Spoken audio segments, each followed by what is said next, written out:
अस्सलाम वालेकुम। मैं हूं इनाम राजा। रोज़ा और सेहत में वेलकम। आज हम बात करेंगे रोज़ा रखने का 22वां फ़ायदा, और वो है किस तरह रोज़ा हमें डायबिटीज़ में मदद कर सकता है। जिन लोगों को शुगर है या डायबिटीज़ है, या वो प्री डायबिटिक है, यानी उन्हें डॉक्टर ने कहा है कि आपको डायबिटीज़ होने वाली है, रोज़ा उनकी मदद कर सकता है। लेकिन इससे पहले ये बात समझ लें कि डायबिटीज़ की 2 इकसाम हैं। एक है टाइप 1 डायबिटीज़ और एक है टाइप 2 डायबिटीज़। टाइप 1 डायबिटीज़ में अ, होता ये है कि जो आपका पैंक्रियाज़ है, जो लबलबा, जो कि इंसुलिन पैदा करता है, वो काम सही नहीं कर रहा होता। अब इंसुलिन क्या है? इंसुलिन एक केमिकल है, एक हार्मोन है। अब जब भी खाना खाते हैं तो आपके ब्लड में जब शुगर हाई होती है, ग्लूकोज़ हाई होती है, तो लबलबा आपके जिस्म में वो इंसुलिन पैदा करता है, केमिकल। वो हार्मोन जो है ब्लड में जाकर आपकी ब्लड ग्लूकोज़ को लेकर उसको सही जगह पे पहुँचा देता है, सेल्स के अंदर, मसल्स के अंदर, या स्टोर करने के लिए ले जाता है। अब आपने खाना खाया और आपकी ब्लड शुगर हाई हो गई, और वो फैक्ट्री ही बंद है जिसने इंसुलिन को पैदा करना था, लबलबा, तो ब्लड शुगर हाई रहेगी। तो ये है टाइप 1 डायबिटीज़, जिसमें इंसुलिन पैदा करने वाली फैक्ट्री या सही काम नहीं कर रही, या वो पैदा ही नहीं कर रही। तो इस सूरत में ज़ाहिर है आपको बाहर से इंसुलिन लेनी होगी, ताकि ब्लड शुगर हमेशा हाई ना रहे, वो काम कम हो जाए।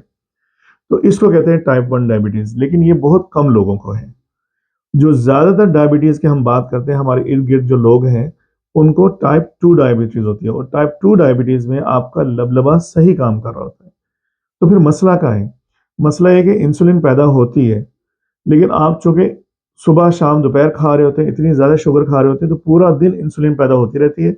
तो इंसुलिन इतनी ज़्यादा पैदा होती है, वो लेके भी जाती है सेल्स के पास, लेकिन सेल्स जो है ना आपकी बॉडी के, वो तंग आ जाते हैं, वो रिसीव करना छोड़ देते हैं। इसको हम कहते हैं इंसुलिन मज़ाहमत। यानी जब इंसुलिन लेके जाती है आपकी शुगर को ब्लड से सेल्स तक, नॉक करती है, भई मैं शुगर लेके आई हूँ, तो सेल्स दरवाज़ा नहीं खोलते, भई हमें नहीं चाहिए। सुबह से शाम तक यही काम हो रहा है। तो इसको कहते हैं इंसुलिन मज़ाहमत। तो टाइप 2 डायबिटीज़ में क्या होता है कि आप खाते हैं, आपकी शुगर बढ़ती है ब्लड में, इंसुलिन आती है, वो उसको लेके जाती है सेल्स तक, सेल्स कहते हैं हमें नहीं चाहिए। तो वो इंसुलिन और शुगर दोनों हाई रहते हैं आपकी ब्लड। तो ये है टाइप 2 डायबिटीज़, और ये होती है लाइफ़स्टाइल की वजह से। आपका खाना-पीना सही नहीं है, या फिर आप हरकत नहीं कर रहे हैं।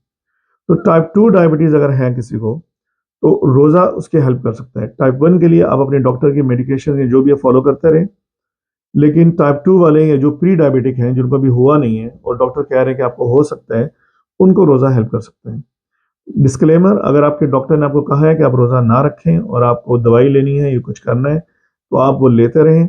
ये एजुकेशनल वीडियो है, और सिर्फ़ आपको हेल्प कर सकती है अगर आपको आपका डॉक्टर और आप खुद समझते हैं कि आपके लिए ये सही है।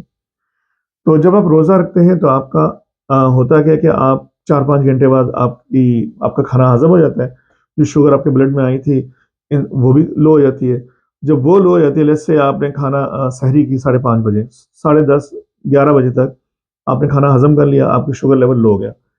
अब अगले तकरीबन 8 या 9 घंटे आपका आपकी जो इंसुलिन लेवल है वो लो होगी। इंसुलिन लेवल का लो होना बहुत फ़ायदेमंद है, क्योंकि इंसुलिन लेवल जब हाई होती है, तो वो फैट डिपॉज़िट करती है आपके बॉडी में, वो कहीं भी कर सकती है, आपके बॉडी पे, आपके पेट के इर्द-गिर्द, आपके जिगर पे, तो सब जगहों पे वो फैट डिपॉज़िट करती है। दूसरे लफ्ज़ों में, इंसुलिन जो है उसका शुगर कम करने के अलावा एक और जॉब भी है, वो ये है कि अगर आपके पास एक्सेस खाना मौजूद है, तो उसको फैट बना के डिपॉज़िट कर दो, आपकी बॉडी में कहीं न कहीं रख दो। तो सबसे बड़ी बात है कि जब इंसुलिन लेवल लो हो जाती है, साढ़े 10, 11 बजे तक, तो बॉडी को तो एनर्जी चाहिए, उसने अगले 8 घंटे काम करना है, साँस लेना है, भागना, दौड़ना, जो भी आप काम कर रहे हैं, उसके लिए एनर्जी चाहिए। वो एनर्जी कहाँ से आएगी? तो इंसुलिन क्या करती है कि वो जो डिपॉज़िट फैट थी, उसको यूज़ करना शुरू कर देती है, और एनर्जी के लिए आपको वो मिलना शुरू हो जाती है। तो आपकी बॉडी फैट कम होना शुरू हो जाती है। तो जब बॉडी फैट कम होगी, तो आप खुद ब खुद जो है वो सेहतमंद होना शुरू हो जाएँगे, और आपके सारे अमल बेहतर होना शुरू हो जाएँगे। और जब इंसुलिन लेवल लो होती है, बहुत देर तक सेल्स को शुगर नहीं मिलती, तो वो एक किस्म का परेशान हो जाता है कि इंसुलिन इंसुलिन नहीं है, इंसुलिन, तो वो उनमें हसासियत बढ़ जाती है। हम इसको कहते हैं कि इंसुलिन हसासियत बढ़ जाना। तो इसका मतलब ये है कि नेक्स्ट टाइम जब इंसुलिन लेके जाएगी फूड, तो वो रिसीव कर लेंगे। ऐसे ही है जैसे आप किसी मेहमान के पास बहुत ज़्यादा, मेहमान बनकर किसी के यहाँ बहुत ज़्यादा जा रहे थे, तो तो आपको अंदाज़ा हुआ आपसे तंग होना शुरू हो गया। तो आप फिर 1-2 महीने के लिए ना जाएँ, तो वो बुरा महसूस करने लग गए, भाई हमारी वज़ह से शायद हमने किसी तरह से उनको बता दिया। फिर आप जाएँगे तो आपको बहुत ज़्यादा वेलकम करेंगे। तो रोज़ा भी यही करता है आपके सेल्स के साथ। आपके सेल्स इंसुलिन और शुगर को रिसीव नहीं कर रहे थे, मज़ाहमत कर रहे थे। आप इंसुलिन मज़ाहमत स्टेट में थे। लेकिन जब आपने 8-10 घंटे नहीं खाया, तो आपके सेल्स को बहुत रेस्ट मिला। तो वो थोड़े हसास हो गए और उन्होंने कहा कि अब शुगर आएगी तो हम ले लेंगे। तो जब इंसुलिन शुगर लेकर आए तो उन्होंने उसको रिसीव कर लिया। तो इस तरह इंसुलिन की हसासियत बढ़ जाती है, जो कि आपके लिए ज़रूरी है। और जब इंसुलिन की हसासियत बढ़ जाएगी तो आपकी डायबिटीज़ ठीक होना शुरू हो जाएगी। तो डायबिटीज़ असल में इसलिए होती है कि आपके ब्लड में इंसुलिन का लेवल ज़्यादा है और आप पे इंसुलिन मज़ाहमत या इंसुलिन रेजिस्टेंस है। जब आप कम खाते हैं तो 7-8 घंटे आपको ऐसे मिल जाते हैं जिसमें इंसुलिन का लेवल लो हो जाता है और सेल्स में रिपेयर का काम शुरू हो जाता है। उनमें इंसुलिन हसासियत या इंसुलिन सेंसिटिविटी बढ़ जाती है और आपकी डायबिटीज़ बेहतर होना शुरू हो जाती है। अगर आप रोज़ाना रमज़ान के 30 दिन रोज़ाना जो है इस तरह 7-8 घंटे ऐसे दें कि जिसमें इंसुलिन लो है, तो 30 दिन तक सेल की रिपेयर का काम होगा और आपको पता भी नहीं। और इंशाल्लाह आप देखेंगे ईद के बाद आप में निस्बतन जो है वो डायबिटीज़ में बेहतरी आनी चाहिए उनके नंबर्स में। लेकिन उसके लिए शर्त यही है कि आप मॉर्निंग में शुगर फ्री या कम से कम शुगर के साथ कम सहरी खाएँ। क्योंकि आप बहुत ज़्यादा शुगर अगर ले लेंगे मॉर्निंग में, तो वो फिर आपके हो सकता है कि वो बजाय 10 बजे तक के वो 2-3 बजे तक चले, आपके ब्लड में इतनी शुगर हो, तो ज़ाहिर है वो ख़त्म ही नहीं होगी। तो आप मॉर्निंग में सहरी ऐसी करें जो कम हो और शुगर उसमें कम से कम हो और उसके बाद होगा ये कि 10-11 बजे तक आपकी वो शुगर यूज़ हो जाएगी और बॉडी फिर इंसुलिन लेवल लो हो जाएगा और बॉडी फिर फैट यूज़ करेगी और आपके सेल में हसासियत का अमल शुरू हो जाएगा।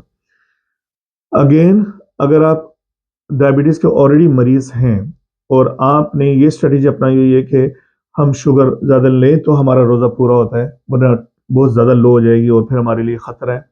तो अपने डॉक्टर से मशवरा किए बगैर आप इस स्ट्रैटेजी को ना अपनाएँ जो मैंने आपको बताई है। तो अगर आप ऑलरेडी शुगर यानी डायबिटीज़ के मरीज़ हैं, डायबिटिक हैं, तो आप और दवाइयाँ ले रहे हैं और अपने डॉक्टर के कुछ तरीकों पर अमल कर रहे हैं, तो उनसे मशवरा ज़रूर कर लें। लेकिन अगर आप प्री डायबिटिक हैं और कोई दवाई नहीं ले रहे, तो आपके लिए बेस्ट तरीका है ये 1 महीना अपनी डायबिटीज़ को फिक्स करने का या एटलीस्ट कम करने का। उम्मीद है यह वीडियो आपको पसंद आई होगी और प्लीज़ ज़रूर शेयर करें, सब्सक्राइब करें ताकि दूसरों को भी फ़ायदा हो। रोज़े रखें, रूहानी और जिस्मानी सेहत हासिल करें। अस्सलामु अलैकुम व रहमतुल्लाह।